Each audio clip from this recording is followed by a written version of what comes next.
Good morning. Good morning, everybody. Okay, this is really actually kind of funny. So I know the lighting seems a little bit weird. So even though I have my new retractable blind back there, Eric still has to go out and rig it in the morning. You know what? I think the easiest solution is for me just to turn my office back around the other way. And at least then I've only got the sun coming in from the side. But anyway, while we were sitting here, whatever he has it propped up with just fell. So that's what that... That's so funny. There we go. Anyway, so we're off to a great start. You know what? It's a typical Monday morning. So good morning, everybody. Happy, what are we? It is I was going to say April. It is March 20th. So good morning. Happy March 20th. I hope you guys had a wonderful weekend.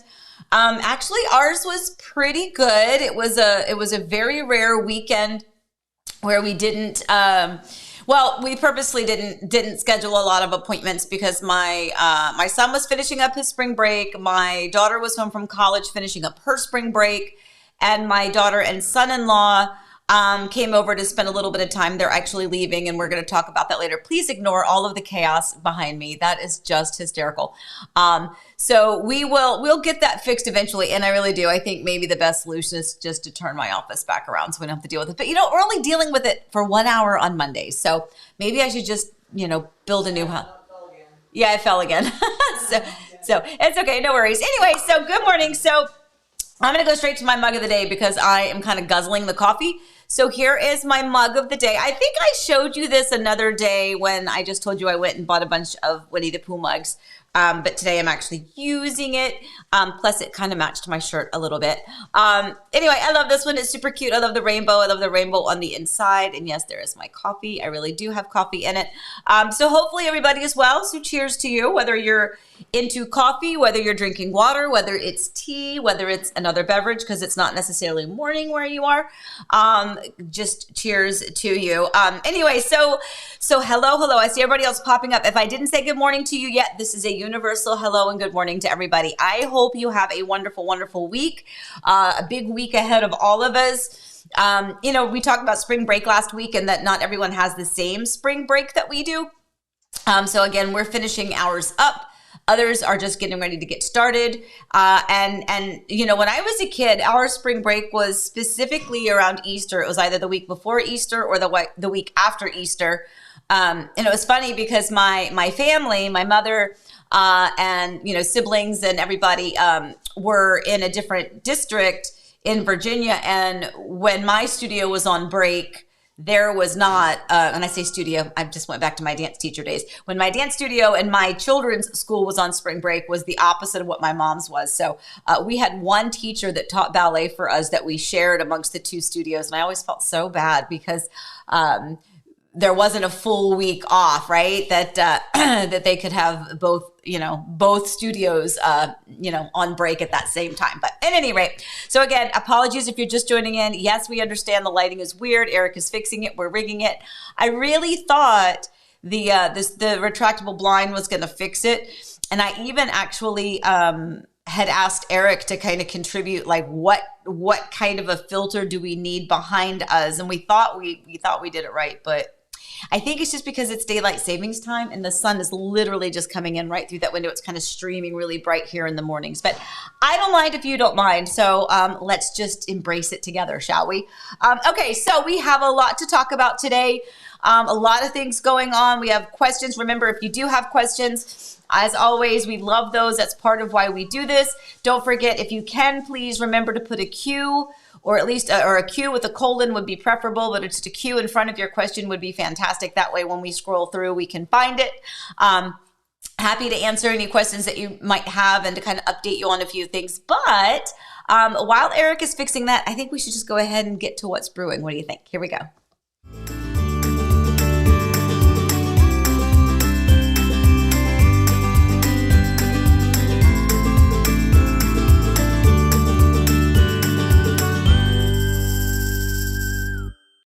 Oh my goodness. Okay, so by the way, real quick, I want to pop up a few of these, see if I can pop them up. Yeah, Geraint, morning everyone. Bora de Amy, Eric, nice to be back after missing last week under the weather with the dreaded COVID bug. Thankfully, everything okay now.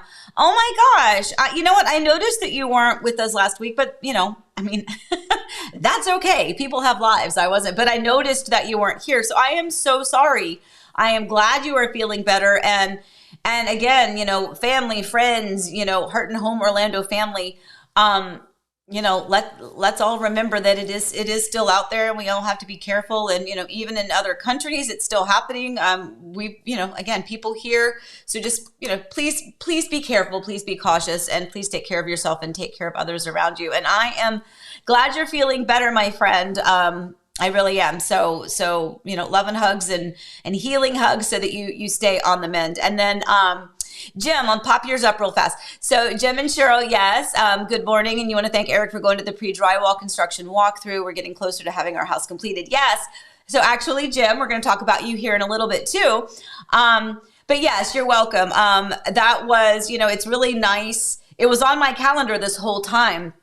And sometimes things shift around and you realize, okay, I can't be in two places at once.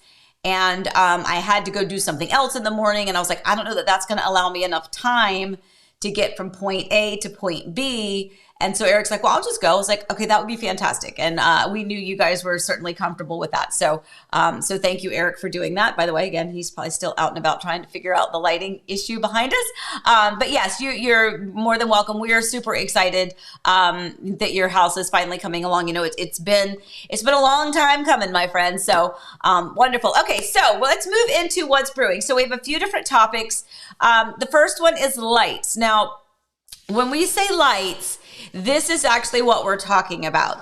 So this is our pool, and you might notice that there is now another addition into the pool area, we called it the pool area when I was a kid, the pool area, the outdoor oasis, your whatever, your home extension, whatever you want to call it.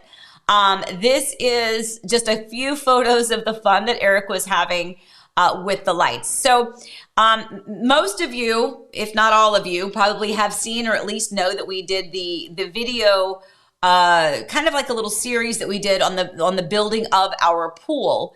And it was obviously a long process. We were very transparent with the process, the things you have to choose, the good, the bad, the expensive, the options, the pricing for some of the things, always with the full disclosure that whatever we say our pool costs or what even our heater costs, you could buy the exact same heater in a different area and maybe it costs something else.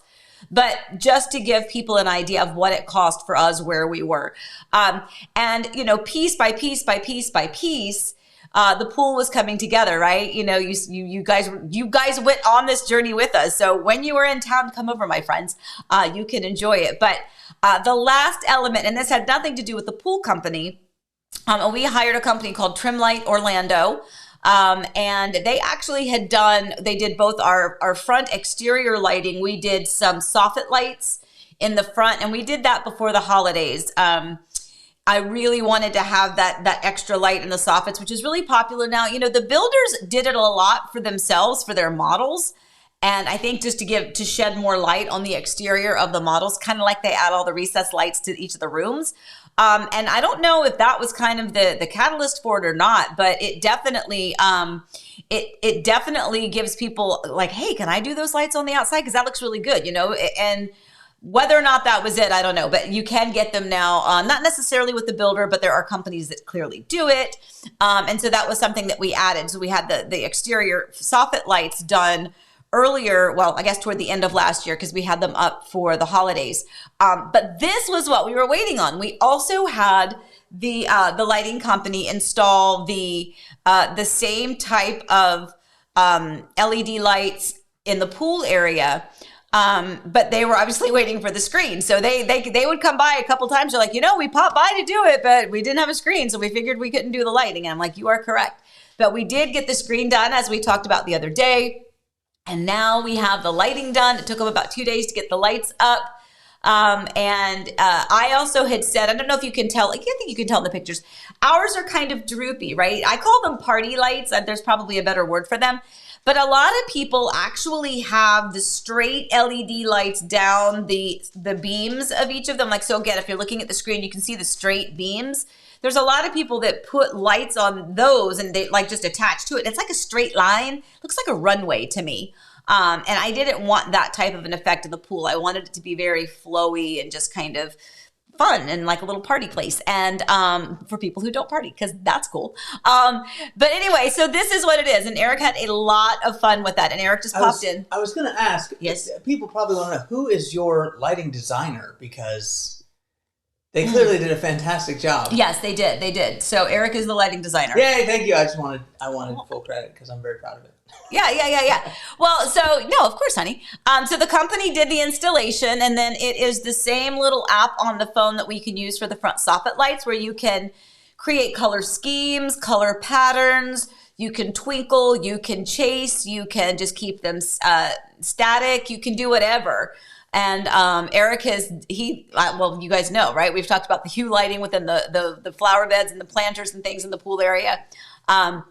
So of course it's like his toy. So, but I will say he found, he kind of created one that really is our most favorite one, and it's really, really stunning at night. So, it's, I hope these pictures do it justice, but anyway, so now I did miss like a bunch of people. So I'm just do a quick rundown over here real fast of some of the, because the people were commenting, and I don't want to forget you because I love you all.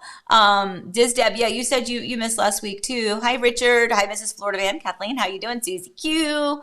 Oh, no snow in New York this weekend. Good job. Shafiq, hello from London. Good morning, our friend. Good morning, Jane and Rob, of course. And then we talked to Garrett, and then we got Julia and Jim. All right, where else did I go? We need a blackout shade. Do that so they can see it. I can do that too. Okay. So the blackout shade. I know. So that was the thing, Kim. We were gonna do the blackout shade. We did that up in the media room, and I will tell you, it's amazing. But in this room, I didn't want to do the blackout because I didn't want to black it out. I kind of like it light and open, but we just misjudged it. So daylight savings time. And Eric's blaming it on daylight savings time. So that'll be half the year that we have to deal with that. Well, I guess not that long, but at any rate. So Kim, thank you. Yes, Diz Deb, you were doing your pre-drywall. Yes. Marsha, good morning. Hello, Kennard. I like that. Kennard, you're going to bring baby boo. Y'all going to come over and enjoy this with us, right? Thank you, Sydney. And then again, I don't know what happened. You took it off, but that's okay. Anyway, so let me go through this real quick. Just before we get back to the what's brewing, please do a Sunday drive through Westside Boulevard. The neighborhood, La Viva, connects with Via Avalon and is right next door to the Horizon West area. It looks like a great area. We will try. Yes. Let me just fix that while we're here. Eric's just playing with it. Oh, he's going faster. He's making it bigger. Anyway, yes, Rob, some might call them accent lights. You are absolutely correct, my friend. Okay, so anyway, so let's keep going. Let me go back to the what is brewing. So the next thing, so that's our lights. And again, we used Trimlight Orlando. You always see the trucks kind of floating around. I think it's a company and you can like own your own little franchise or something out and about different areas. But what was really interesting is the gentleman of the two that were doing our lights. I don't know, I was talking to him and he said he used to be a rigger for Cirque du Soleil. I had made a joke about, I was like, I don't know how you all hang these lights. You must be, like a Cirque du Soleil artist or something to be able to contort to get up there because you're putting these over a pool, right? So, and like in our case, you've got the flower bed and the waterfalls. Like, how do you do your, scaffolding or whatever to get up there to be able to secure things? Anyway, so I made the comment about Cirque du Soleil, and he goes, actually, I was a rigger for Cirque du Soleil. And I'm like, then he knows what he's doing for sure. So this is nothing like trying to rig a show for for Cirque du Soleil. So, all right. So Allie knows Korea. So you may say that Allie knows nothing, but we are so excited. Allie and her husband Hong are finally getting their honeymoon that they did not get back when they were originally married. They were a wedding couple of 2020. They had to postpone the actual big ceremony, but they still got married in 2020. We just did a very small intimate ceremony here so that they could legally be married. And then the next year when COVID was a little bit better, we had the big wedding, which was really just kind of like the sequel, we call it. It was just kind of a renewing almost. And then, but still didn't really get to go on the honeymoon. But now they are going, and they are leaving Tuesday morning. So I'm going to be a very, very nervous mama for the next couple of weeks because they have a lot of traveling. They're going to Seoul, and then I hope I pronounce them right, Gwangju, and then Jeju, right? Did I say it right? I think I did. If not, I apologize.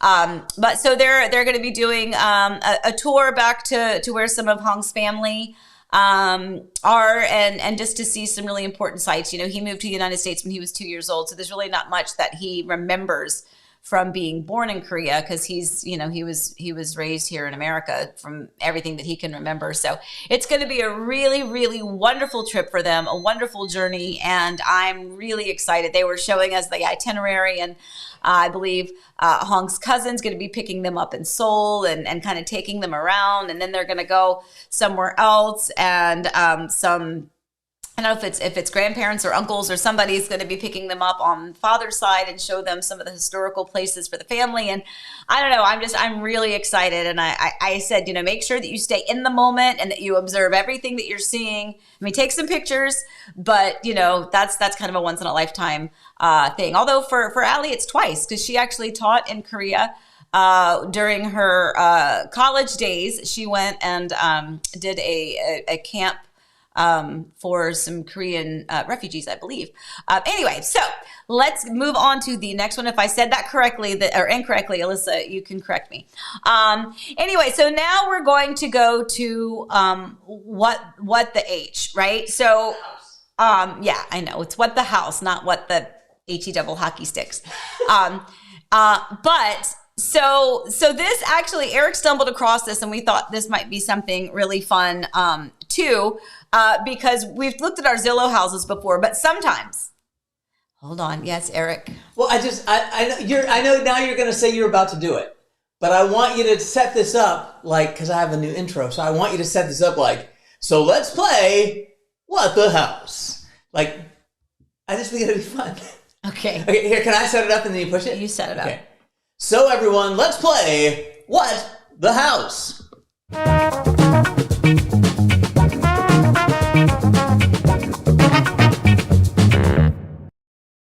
Okay, so here is the house that we're going to talk about. This is not Zillow, by the way. This is the house that we're going to discuss. It is a cute. Where is this one, honey? Michigan. Michigan.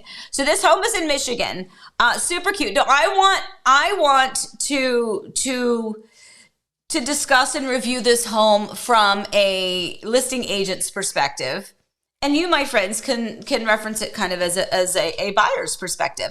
So beautiful little home. Honestly, I think it's super cute. I love it. I mean, it's a cute little cozy cottage. I think it's really cute. So then we go to the bedroom, and I don't know how I feel about this. So I actually have a listing guide that I give to my clients. Now I will tell you, I've had some amazing clients, and I'm like, you don't even need this listing guide. You should probably edit my listing guide and give me some of the tips and tricks that you're providing. But the Call Me Juicy and the Playboy Bunny pillows. Juicy.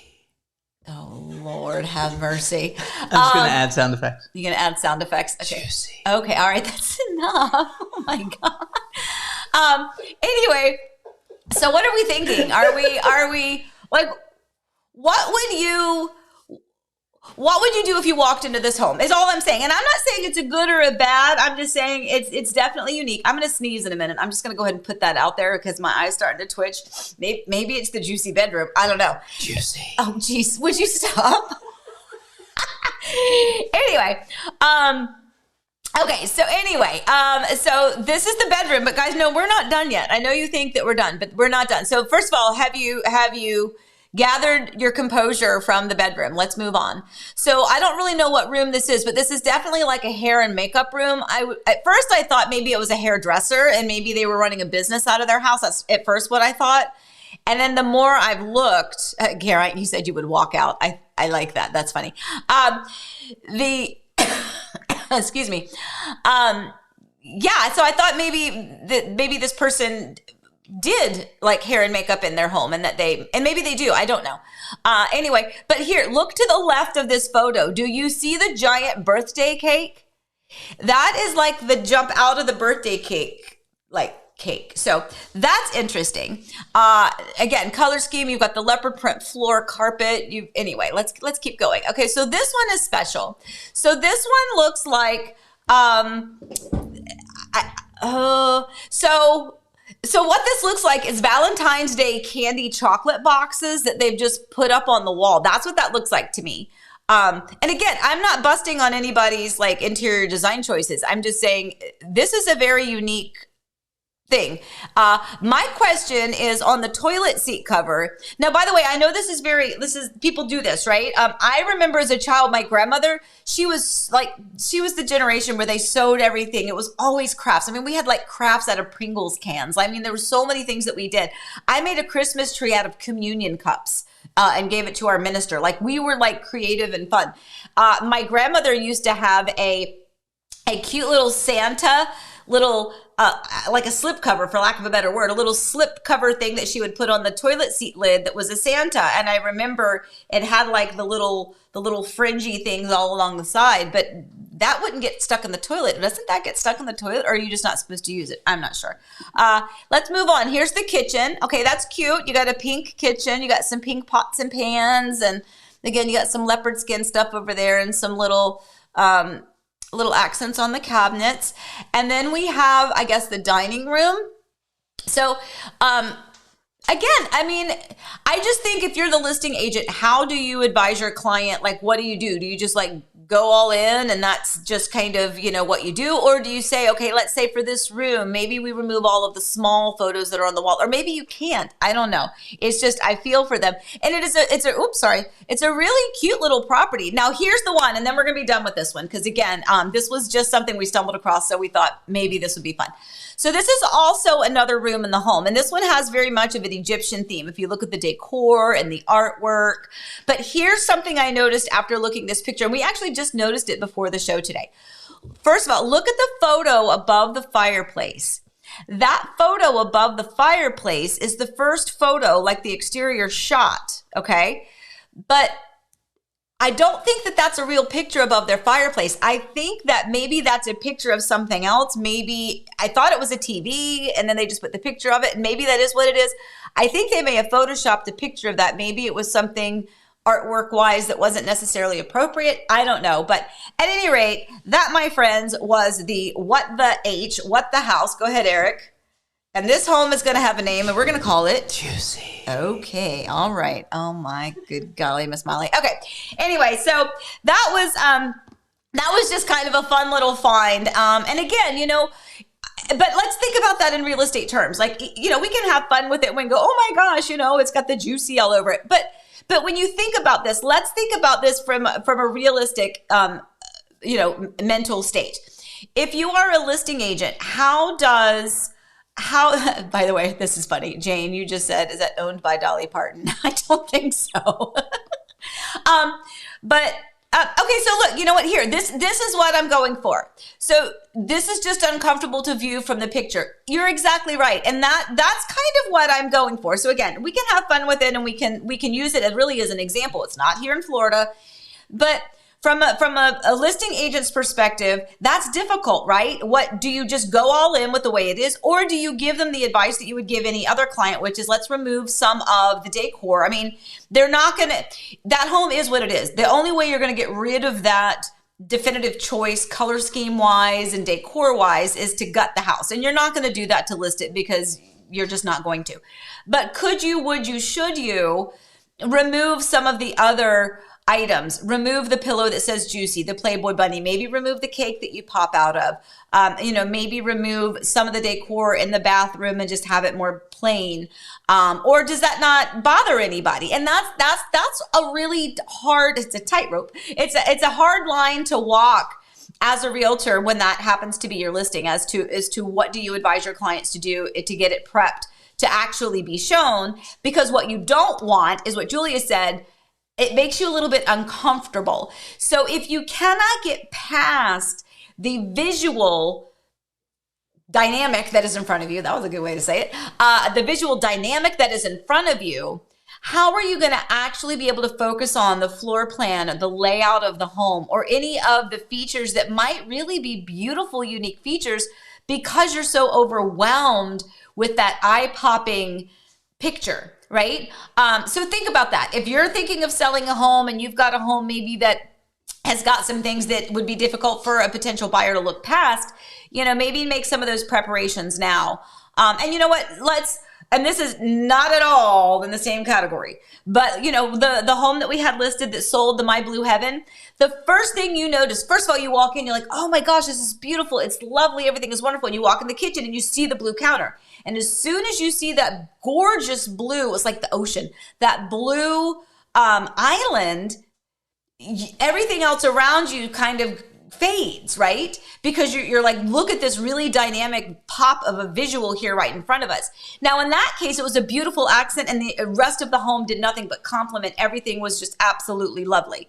That's okay. But when you have such a very distinct taste, you just have to really think that through and see if that's going to, make it an easy sell or a difficult sell. Yeah, Jay, I agree. At least take down half of the wall art photos. Yeah, that picture that had the black wall with like the big mirrors, that's like, maybe you leave the mirrors and you take away all the extra little stuff. Just kind of thin it out. So just as an FYI, here's a free tip. I always tell my clients for a normal home, right? For a normal home. And let me just tell you that there are some people that live in a way that I could only dream and aspire to live. They live very minimally. Their home is always beautifully, not just decorated, but it looks like you're walking into a model home, or you look like it's been staged, but they actually live that way. So for those people, you can ignore me because you already know what you're doing. But for the rest of us who might happen to have dishes in the sink or some clutter on the counter or some things that still need to make it up the stairs, but right now they're sitting on the stairs. The people that get out of bed and they don't have time to make it in the morning and just stuff like that, or you've got the bookshelves and you just continue to collect and collect and collect and you don't really organize. Okay, look behind me. This is a good example. I love every little thing on here, but I'm sure it's probably too much, but I love it. But if this were my house and I were telling myself, I would thin out the shelves. I would basically, my rule is half. Try to take out half the stuff that's in your closet. Take out half the stuff on your bookshelves or that are on the surfaces, and that includes your kitchen countertops. If you've got, 5 things on there, well, take away 2 or 3 of them and see, just make everything look cleaner so that they can focus on what they're buying, which is that countertop. If it is built-ins, let them see the built-ins. Let them not get overwhelmed for the, 85, Lego things that you've put together that you're displaying on them, which are super cool, by the way, but it's taking away from what you're trying to showcase. So anyway, so that's my little 2 cents, not that anybody asked for it. Okay, so let's, a couple questions. Let me see if I have any. So let me go here. Rob, any more problems with frogs? Okay, so no, but let me tell you what I did find the other day, and this is kind of gross. So we do have the little geckos, the little lizards, and they're kind of everywhere. And even though we have the screen now, somehow they manage to come in underneath the little, shoot, what do you call it? At the bottom of the door. What? Yeah. No, yeah, it's a gap, but like the little, I can't think of the word. Anyway, at the bottom of the little sweep that's at the bottom of the doors out on the lanai. There's a little gap, and sometimes they can still get in there. So that does happen. And the other day I saw our cat really batting at something. There was something that was in the track of our slider, and I think it was just a little lizard, but she was batting at it. She couldn't get to it. It was kind of, in there and protect a little bit, but she was having fun. Anyway, nothing ever happened with that. But then like a couple days later, we had the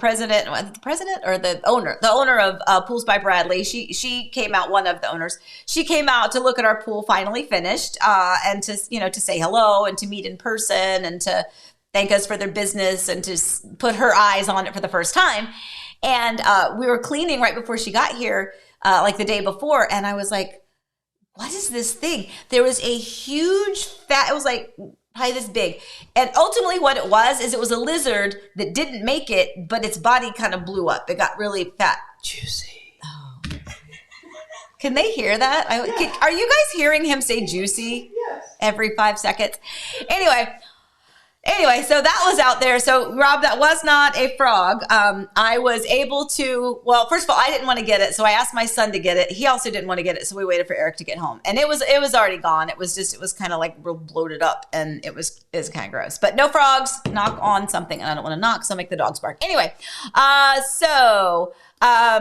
yes, Diz Deb, any news on your son's acceptance at JMU? Yes, ma'am. That was part of our show last week. He was accepted to JMU, and we are all very, like, beyond excited that he has accepted. He is definitely going to JMU. That is his final answer, my friends. We are grateful for all of you following along that journey. Our family is so excited because, as we mentioned before, Eric went to James Madison University there in Harrisonburg. That's where he went to college. And then our daughter, Alyssa, went to JMU as well. That's where she met her husband, Hong, who obviously was at JMU as well. So for Dawson to kind of go there, there's a great comfort in it for multiple reasons. Number one, we're familiar with the campus and the area. It's Virginia. So even though Harrisonburg isn't home, it still feels like home because there's, everybody has spent so much time there.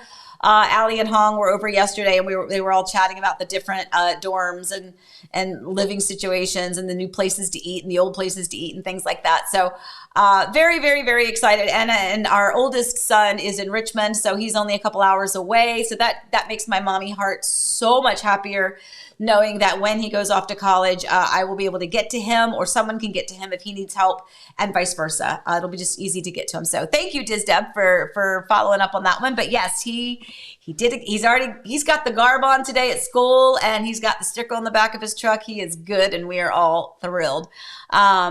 So Buck, first, thank you both for everything you've done for Carrie and myself. We are so excited. Aw, Buck, you're so cute. So they are the sweetest people. So Buck and Carrie are clients of ours. We sold their beautiful home out in Claremont a while back. And now we are so excited that they are contracted for a new home. And let me just tell you, it is absolutely such a joy to meet people and to, I don't know, to just, we're a part of each other's lives. It may not be something you see them every day or you call them every day, but you feel like that friend that that they're always going to be there for you, even if a year goes by or a month goes by or a week goes by or 2 years go by, that they're there when you need them. And Buck and Carrie, we obviously feel that way about your family, and I hope you feel that way about us too. And for all of our clients, that's one of the best parts of doing what we do. And honestly, it was a hidden surprise. I didn't know when I first started doing this how emotionally connected I would get, which I should have known because I'm emotionally connected to like everything. Like I cry over everything. But it's like truly at my heart, it is my favorite part of this is people just like you and your beautiful family. So thank you. Rob, Sunday's drive was great because we found out about extras in the Orlando area, like picking strawberries and this circus guy on an earlier video. Any ideas on that? So, any ideas on which? I'm just making sure I understand that. But so yeah, if you didn't see the Sunday drive, make sure you watch the Sunday drive, everybody. We did the Bumpity Bump Road, which is basically Schofield Road. That is one of the connectors. If you've been watching us for a while, we did that long time ago. Eric surprised me and told me I was going down this road, and it was very, very, very bumpity bump. And we basically revisited it because it does take you. There's a little detour now. It's getting a little bit better, but it took a tour to a lovely little blueberry picking farm, and it was really kind of lovely. So yeah, go back and watch that.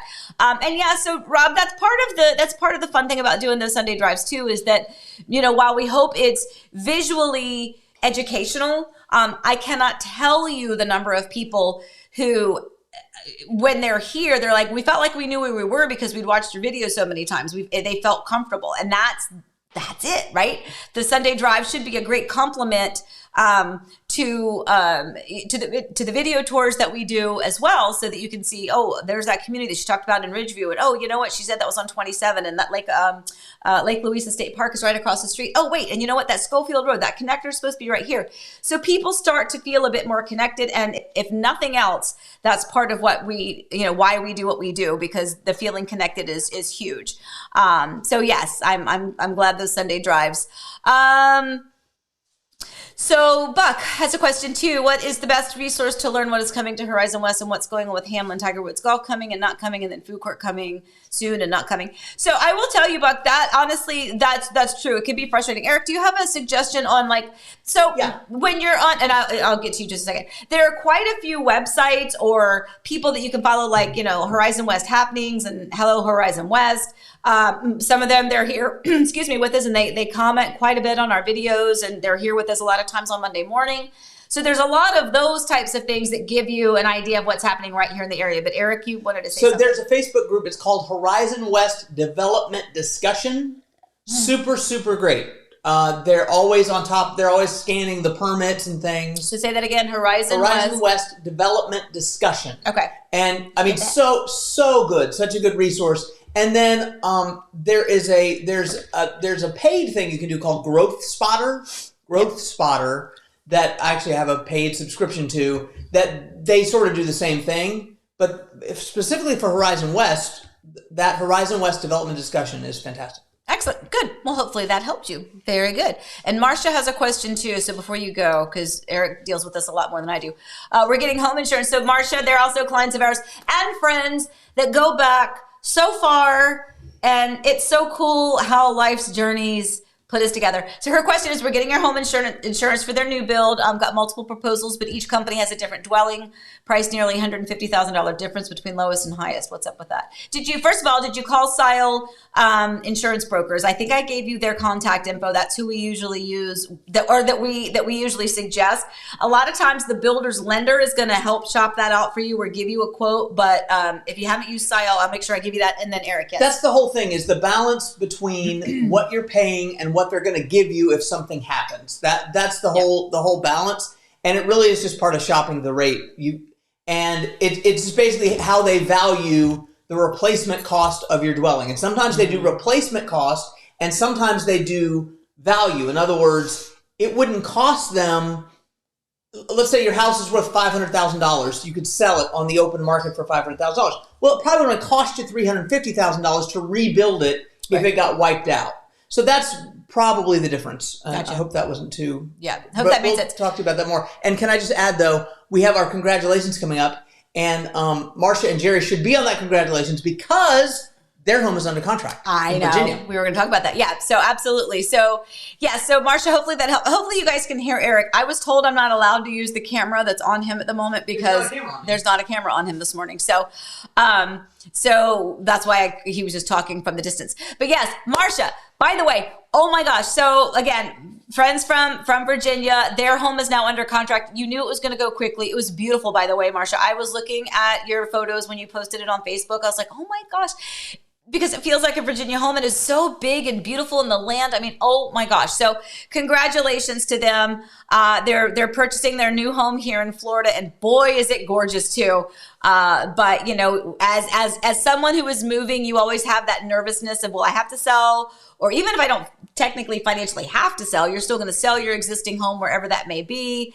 And we're coming up on, getting closer to closing here in Florida. So it's time to put the other home up. So congratulations to you guys. I know that is a huge, huge sigh of relief. Also, your picture is beautiful here. Wherever that picture was taken, gorgeous. Okay. All right. Let me move on to the next question, and then we'll get back to some of our fun stuff. So yes, Allie, thank you for this. So from last week's stream, we had a question on our thoughts about the concrete versus pavers in the pool area. So yes, so last week we had somebody had asked that question when we kind of had referenced in the pool video that it was our pool designer that basically said, do you want to choose the concrete or the tile or the pavers? What kind of a surface do you want for the actual decking, so to speak? And the reason we went with pavers, and this was at our pool designer's recommendation, because again, we're learning some of this stuff too as we go, as the pros and cons. Concrete will be hotter, and it also cracks more.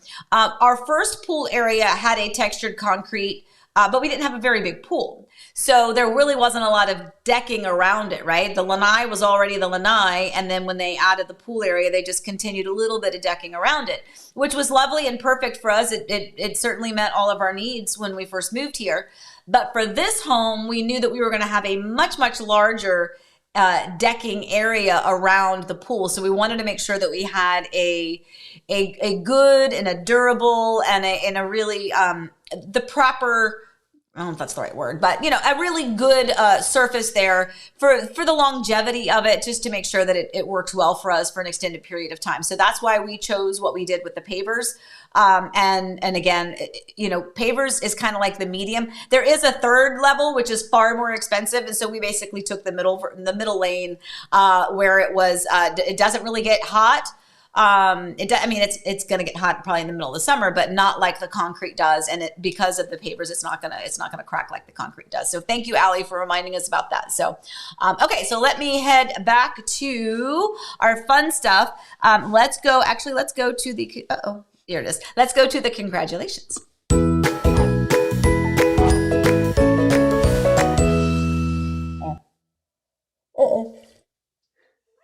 Sorry, I thought I had a longer opening.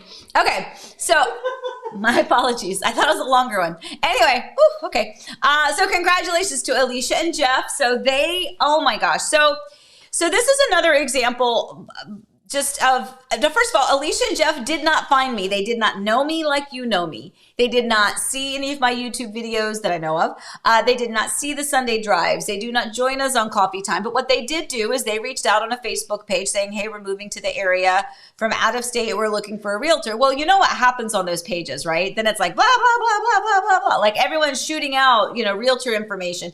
And I'm not really a person that does that because I don't know, it just makes me feel weird. It's like, it's like if you go somewhere and you got 20 salespeople all hovering on you, you're like, I don't want any of you. That's kind of the way I feel sometimes. But for whatever reason, I felt like I needed to respond to this person privately because her little family, I don't know, it just reminded me of our story moving here. So I did send her a private message. Didn't expect to get anything back because it wasn't really a sales pitch. I just said, you've got a bazillion people to choose from, but you're looking to move in the area where I also live, so I'm happy to help you. Anyway, so she did. She reached out. And by the way, it really wasn't me reaching out. It was a former client of mine tagged me in it. That's how I knew that person was looking for a realtor. So thank you to the Choquettes for doing that. Because through that, Alicia and Jeff became clients of mine and they were in town. We found the home and they closed on it last Friday. And they are probably still moving in as of this morning. And they were wonderful, wonderful, wonderful clients to work with. Very accommodating. Just seriously, it was a really, really, really good. The sellers were really good. The seller was a realtor himself, which can sometimes make you feel a bit awkward, but they were lovely. So it was actually a really nice, relatively smooth transaction. So congratulations to Elise and Jeff. Jem and Cheryl, we were just talking about you a little while ago when we popped up your little comment there. So happy that you are also a part of our Heart and Home Orlando family. That's, awesome. We're so excited to see your home as it's finally getting closer and closer. And then Denise and Richard, I actually just did their new homeowner orientation last week. I think that's where I had to scoot to after our coffee time, I believe. They were out of state, so I had to do that for them in preparation for their closing, which is this week. So they'll be closing on their new beautiful home. And there's lots of other people out there. We've got some people coming in this week. There's just a lot going on. But as far as the quick little snippet, congratulations to these people. We're super excited for you and everything that's been going on for you. Eric likes me to put some little things up. Where do you want me to put a little? Let's push the like thing. Where's the like button? Hold on. All right. He always wants me to push these other buttons. I don't know where they are. Okay, he pushed it. Okay, good. All right, real quick. Oh, hold on. This is a good one. Oh, John and Terry. Hey. Oh, and we did their pre-drywall the other day. Yeah, but I didn't want to talk congratulations I didn't want to talk them. about John. No, congratulations. No, I'm kidding. No, we had so much fun. We did their pre-drywall. Yeah, so we had their pre-drywall the other day. And I will tell you, I'm not going to say who the builder is, and I'm definitely not going to say who the builder is because as I told my clients, John, what did I tell you? This is not normal. What your builder is doing for you is beyond generous for some of the things that they are not changing, but the things that they're doing or adding at this stage is absolutely uncommon. So, I think that's wonderful. I think that all builders should be that wonderful and be that flexible. And I think flexible is probably the best word. Flexible to add a few things, add a little extra bracing here, maybe add an outlet over there, things like that. I think that's phenomenal. I think that would be wonderful if they all did, but I kept looking at them as their builders like, yeah, I'll just do that. I'll add that for you. I'll do, sure. You want that? You want this? I'll bring it up to you. You want this? I'll add it for you. I'm like, So yes, thumbs up to you for lucking out, my friend. That is a fantastic, fantastic, fantastic option. Okay, now let's get to your question. Your question is, good morning. I'm a little late, but what are your thoughts on the whole house water treatment system? During your time in Florida, have you invested in a generator for your home? Okay, so very good question. So we do not have the whole house water treatment system. My daughter and son-in-law had the water softener in both of their homes, the first home that they had here and in the new home. They love it. They swear by it. I just have not felt the need for it. I don't notice a difference with anything. They might, but I don't know. It's kind of like if you don't know what you're missing, you're not missing it. But there's no real reason, in my opinion, for us to have to do that. But there are lots of people that swear by them. So I also think, and this is another good point, we, by the way, we lived in Winter Garden, both houses, right? Same zip code, everything, just a little bit further down the road. Our water tasted so bad where we were before. I just wouldn't really want to drink. It wasn't bad, but it wasn't enjoyable just to drink a glass of water out of the faucet, right? You would have to go through your refrigerator or do some kind of a filtered water. But here where we are now in Horizon West, I don't have that same water flavor just out of the faucet. So again, I didn't have it in either one, but I do know a lot of people that are interested in those. If you are interested, let me know. I've got a great company that did them for my daughter and son-in-law and some other clients. But for us personally, we haven't needed it. Now, as far as the generator, we do not have the generator, but what we did do, because we lived in Virginia and we had hurricanes there, we did bring our generator with us. But let me just remind everybody that our lovely friend Buck has... I was going to say the same thing. I knew you were. So let's go back to Buck. Where are you? Buck Buchanan. Buck, why don't you type in your contact information in our comments, Buck? Because the generator that we have is circa Hurricane Isabel from 2002, 2002 was it? I don't know. Anyway, so that generator is big, it's massive, it's bulky, but we did bring it with us. We have not had to use it, but we have prepped it, I believe, for all of the hurricanes to make sure that we had it if we needed it. And we definitely used it with Hurricane Isabel in Virginia many a moon ago. However, when we first met Carrie and Buck, we were just talking. He had an office in his house, so we were talking about what he does, and he has solar generators. And this is the best thing ever. And that's actually what I think we're going to do, is that we're going to get one of those because they're smaller, more compact. I'm not going to even pretend to describe how it works. So Buck, put your information in there. And that honestly is what, if anyone was going to do anything nowadays, that's what I would suggest, as opposed to the big bulky one that we have that takes so much room in the garage. Just get the little slim solar ones, and Buck will hook you up for sure. Okay. All right. Now let me go back to where I was. All right. So what did we not do yet, honey? Did we get it all done? Well, no, you've got other segments, but you've got, so Q has asked a few questions about Davenport and how do we feel about KB Home or Dreamfinder Homes? And I think you just missed the question. So, we have kind of a general idea about those builders. I see it. Yeah. So, okay, I see it now. Are you guys mainly in? Oh wait, there's probably more up here. Okay. So here we go. You guys don't like KB or Dreamfinders.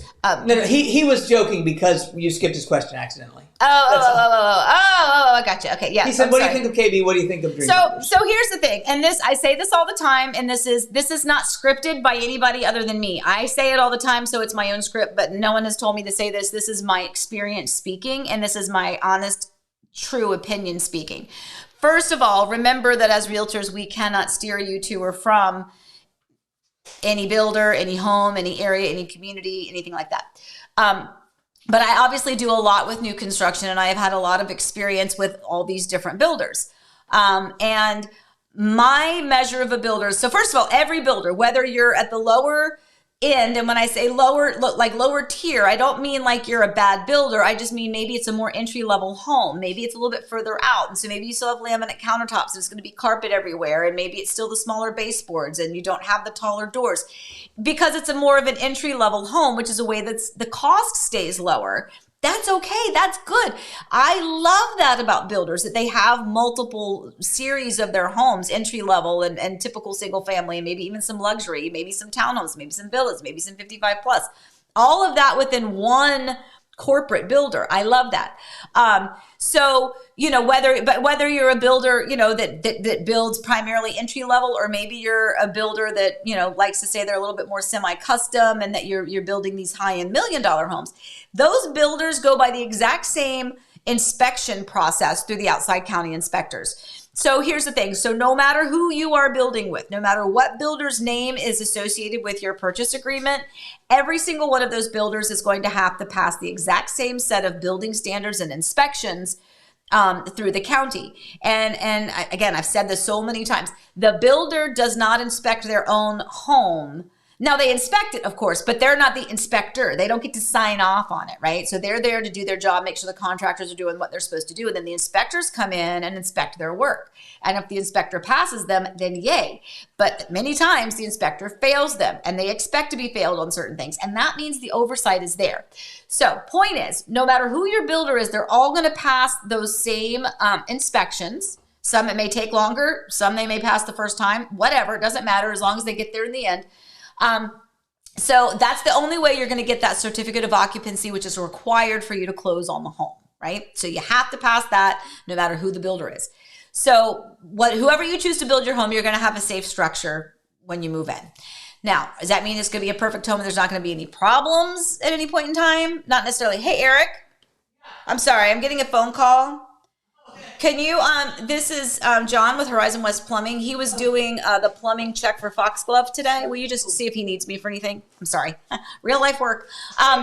He was doing he was doing a plumbing thing for some clients of ours that just moved into their home. Anyway, sorry, that was important. Okay, so every builder is going to pass those same inspections. You're going to get that CO, that certificate of occupancy, and that's going to be the county's thumbprint saying you are good, this home is safe to live in. Does not necessarily mean that 3 years down the road you're not going to have an issue with something.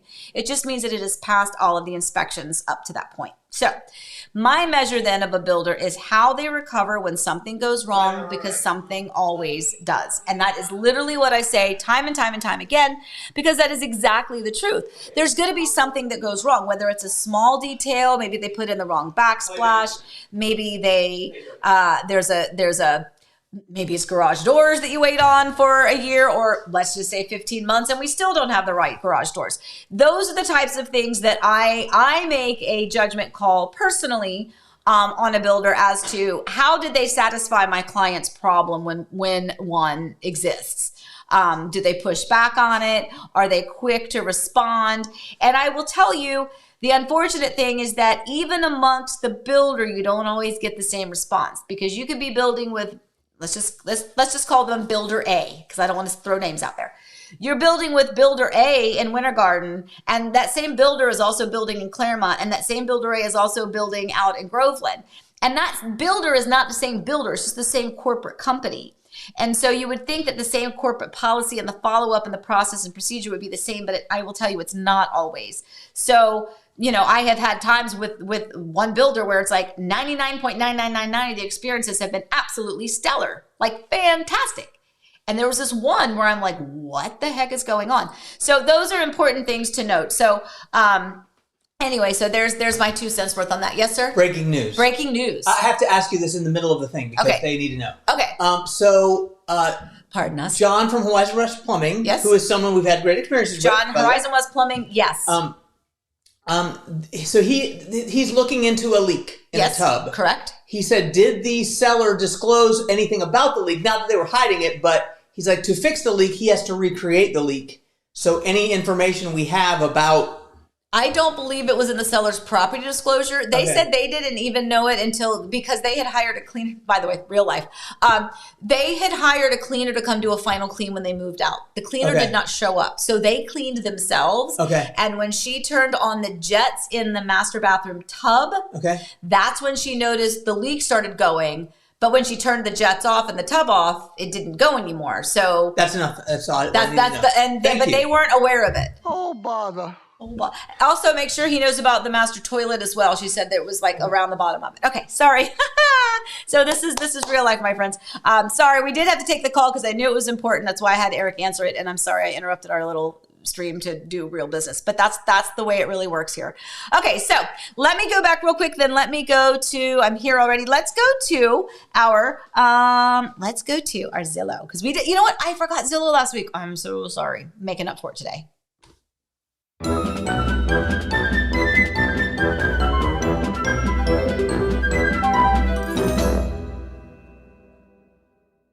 Oh, all right. So we are now in Portland, Oregon, my friends. 6 bedrooms, 5.5 baths, 13,000 square feet. I was going to say 5,000. That'd be nice. $5 million. Alyssa, this is your house, my darling. First of all, look at that picture right there. That courtyard area in the front is amazing. Beautiful, beautiful, beautiful area. Look at this. But this is it, Allie. Look at that. It's a 2-story, kind of an office with those bookshelves, like a library. Oh my gosh. I know my daughter is salivating right now. That is really, really, really beautiful. It's very, castle-esque, is that a word? I don't know. But really beautiful. It's a very grand home. And this is one that I'm it's not, by the way, look at the ceiling. Look at the ceiling of the spiral staircase when there's a picture that shows it in a minute. Oh my gosh. It's like a compass rose and a clock all built in one. I love this kitchen. Eric and I decided we don't like the lighting fixtures, but we're not going to be picky at this home. Excuse me. Not necessarily my ideal taste, but I do love it. And I could absolutely see myself living in that. I think this is a really good example of something that is taste specific, design specific, but also could potentially be a little bit more widely accepted than some of the others. I mean, even look at that, the little places to put towels and things like that, or wine rather. I guess that's wine, a wine room. The stone, look at me. I'm like, is that like a hot tub in there? Media room. That's pretty cool, right? They have some beautiful, beautiful rooms here in this home. It's only $5 million. Again, not too bad. 13,000 square feet. That's a pretty big old home. But I want to see if I can go back to let me see if I can go back to the other one. See if I can go back. Because I wanted to, did we see the one? Where is it? There. Okay. Right here. Look at this one. Do you see the ceiling? So you see the north, south, east, west, but it's also built into a clock. That's pretty awesome. I'm like, that's really, really, really cool. So I like that one. So if you'd like to pool our money together, maybe we can all buy that together and use it as our own vacation home. Okay. We'll just divvy that out. Yes, sir. On the subject of castles, yes. Garrett asked if you prefer the bumpity bump or the small roads of Wales. Which of those two? Was that a question in here? Yeah, he had a question in there. It was, but I was going to. All right, hold on. Oh, yes. Okay, so hold on. Back. Okay.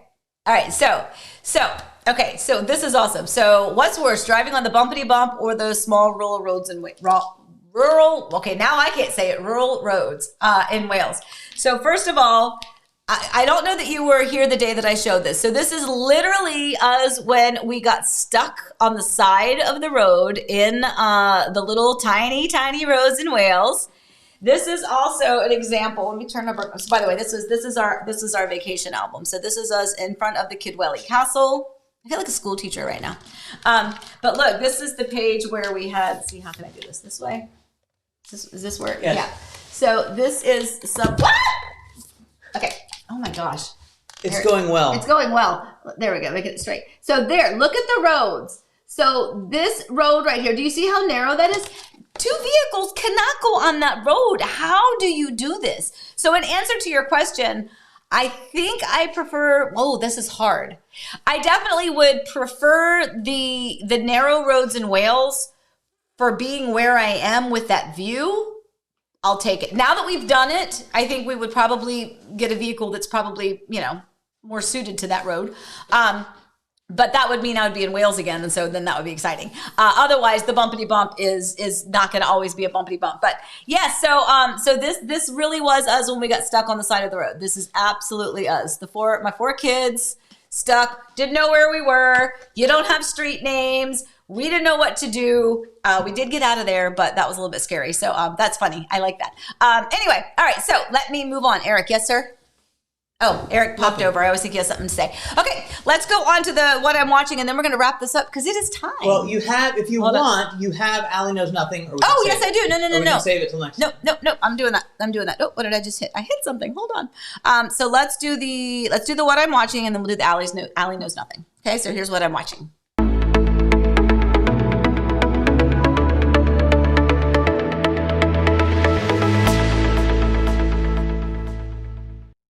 Okay, so because my daughter was home from college for spring break, she got me watching The Last of Us. This is actually on HBO Max, so it's not on Netflix. And I think I'm now on episode 5 or 6. She and I watched a few episodes. We would kind of like do 2 or 3 episodes back to back. We did it late one night, and then we got up early the next morning and watched a few more. She and her husband are actually watching this. She's the one where she's finishing up college, and he just got back. Well, he's in the Army. I don't know if I'm supposed to say what he was doing, but anyway, but part of what they do, because they are apart, is that they will watch a show together kind of virtually. So she and her husband had been watching this. And then she's like, I think you might like it, Mom. So she's like, and she goes, so why don't we watch, I think they'd only watched 4 or 5 episodes together. So Elizabeth was like, why don't we watch those same episodes? And then that'll get her caught back up so that when she picks up again with her husband, and then I can just carry on and keep watching. So actually, I really like it. It's Walking Dead-ish, except not as gory visually. It's more about the story behind the survival of it. And I'm actually really enjoying it. So this is another one for me that I'm like, it's a good thumbs up. I'm so far, I am enjoying it. I don't know how many series there are, maybe like seasons rather, maybe it's 2, I don't know. But at any rate, if you're looking for something that's fun. By the way, this is so funny. So remember when I was watching New Amsterdam? So I love that series. I don't know where I was when it was on, like in real time. But when I talked about it, my dear friend, Jen Ross, she saw it. So she started watching it. And so now like they're hooked on it too. So I'm glad that some people actually are like, you know what? Let's watch that. Because honestly, it's so much easier to take a recommendation from somebody else than to sit for an hour scrolling what you want to watch. And then by the time you've scrolled and you decide what you want to watch, now you're too tired to watch anything. So anyway, all right. So that is what I'm watching, my friends. And now we're going to go to our last little segment. Sorry, let me move that. Last little segment, which is Allie Knows Nothing. But she does. She knows so many things.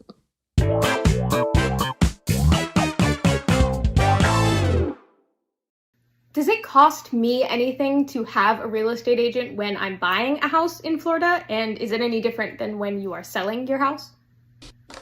Okay, so that is a really good question. Thank you, Allie. So a buyer agent and a listing agent, it's the same realtor. I mean, there are some realtors who specialize as being a listing agent and that, maybe they have more buyers, but a realtor does both, right? A realtor is going to have clients where they assist them in purchasing the home, and they write the contracts and they go through the process with them from the buyer's perspective as their buyer representative. And then that same realtor can also have several listings, and in that aspect, they're representing the seller and they're listing that home for sale. And so they're doing that side of the transaction. So that's what we as realtors do, right? We can do either or even both within the same transaction. So this is a really good question because first of all, a buyer agent is different. So the buyer agent is helping that buyer find the home that they want to purchase. So does it cost them anything to have a realtor assist them through the process? So we are no longer legally allowed to say it is free. But really what people are wanting to know is how much does it cost me if I have someone help me find a home, like to have a realtor assist me through the process. So the reality is the commission that a realtor receives when they are representing the buyer comes from the seller. So if I'm helping a client buy a home, whether it's new construction or whether it's resale, whoever the seller is on that end of the transaction is the one that pays that realtor, that buyer's agent, commission. So it doesn't cost the buyer anything from that perspective.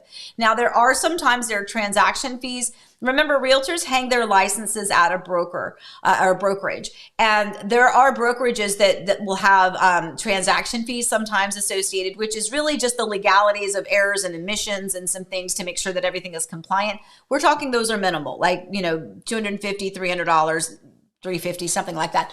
When you're talking hundreds of thousands of dollars, those fees are tiny compared to what a commission could potentially be on the side of the transaction. So as a buyer agent, if you're having someone help you buy a home, you're not in it for thousands and thousands of dollars. You may be in it for nothing, or $200, $300, something around there, and that's not even always. But check with your buyer agent. Now, from the other perspective, if you are selling your home, you are now the seller. So what did I just say a minute ago, right? If the buyer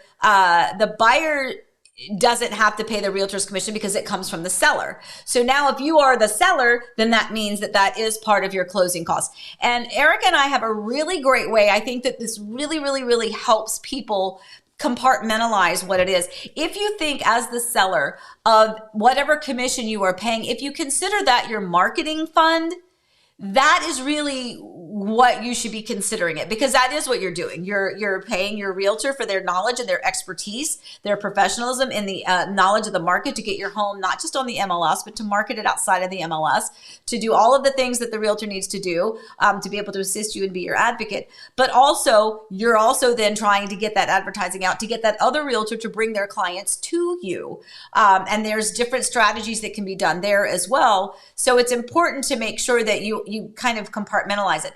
And that is why there are people who are like, oh, well, if I go to a builder, and I've had people say this before, and your builder should not be telling you this because it is not the way it is done. It is not, I don't even believe it's legal. But when a realtor is being paid by a builder, it comes from a marketing fund.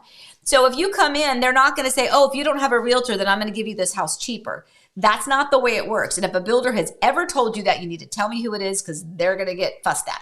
That's not the way it works. It actually really does come from a separate fund.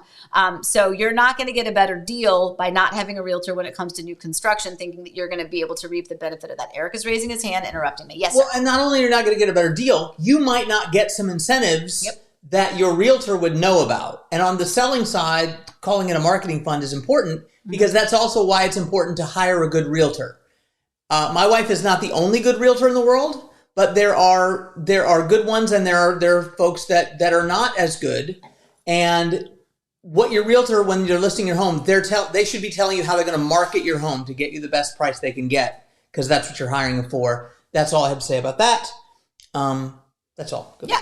No, but I do think that is really important. And, the other thing too, and Eric and I talk a lot, obviously, but we talk a lot to each other. And there's a lot of, whether we're filming something or whether it's just day-to-day real estate or whatever. And, he brought up a really good point one day, and it makes a lot of sense, which is that as realtors, we think of things in terms of percentages. It's a 1% commission, a 2% commission, a 3% commission. But people, the regular buyer, the seller, they think of things in dollar amounts. And I think that sometimes when you can, Eric, again, has great ways to kind of describe this. So it takes some of the, oh my gosh, the sticker shock of looking at things about, if you were selling something and someone had a buyer for it and they were going to give you, 3%. Give one of your examples. Can you do that, Eric? Well, if you're thinking about a $500,000 home, 1% of that is $5,000.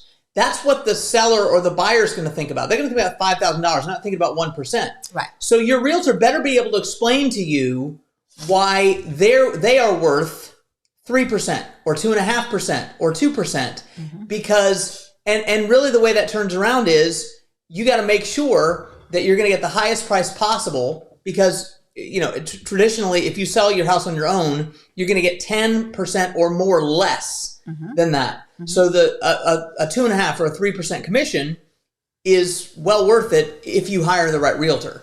the only time the commission's not worth it is when you hire the wrong realtor. Right. And should I say the quick version of the story of, you know what I'm going to say? No, I don't know what you're going to say. Abhorrent. What? Abhorrent.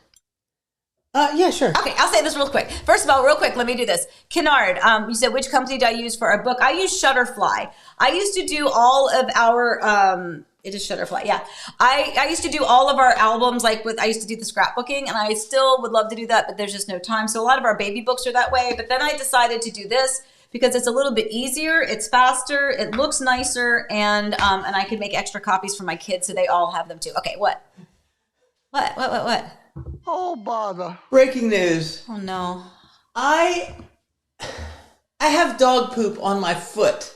Oh. When I was out fixing the window, I just looked down. And I'm just keeping it real, and I'm keeping it sexy. So I have to go away now because I have to go clean my foot. And I just wanted everyone to know that I have dog poop on my foot. Go on. Okay. All right. All right, last thing, and then I'm going because we are way over time, guys. Last thing, and this is a real life story. I had some clients, by the way, live happily in their home now. They were here. They were cash buyers. They were ready to purchase a home. They really wanted to be in a specific neighborhood. I happened to be able to communicate with some community people, and I said, hey, I have some cash buyers. I'm not asking anybody to move out, but if there is anybody in the community that was thinking of listing their home within the next few months, let me know, because I have somebody in town now, cash buyer, that, could be able to, maybe we could work this out. Anyway, I did. I had someone in the community respond to me. I showed the clients the home. My clients wanted the home. My clients wanted to buy the home. They were ready to go. And when we started talking about it, it was, I think the wife really was okay with everything. She was excited about it. And then the husband basically told me that it was abhorrent what realtors make, and that he was never going to pay me to sell his home because I didn't have to do any work.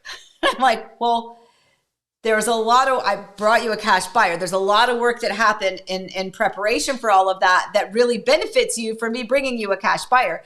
Anyway, it's just, there is a different perspective for everyone. And so I think that Eric's concept of, we think of it in percentages. People think of it in terms of dollar amounts. And if you can kind of differentiate and understand that more of that is a marketing fund and that you're paying for that professional, that really does save you in the end from listing your home at the wrong amount, having it be on the market far longer than you expected, not being able to guide you through the process, or, not being able to avoid the pitfalls. Yes, sir? Did you get it off your foot? Yeah, but I was just going to add, this is not on a different subject. Can I try to give you a gratuitous doggy camera?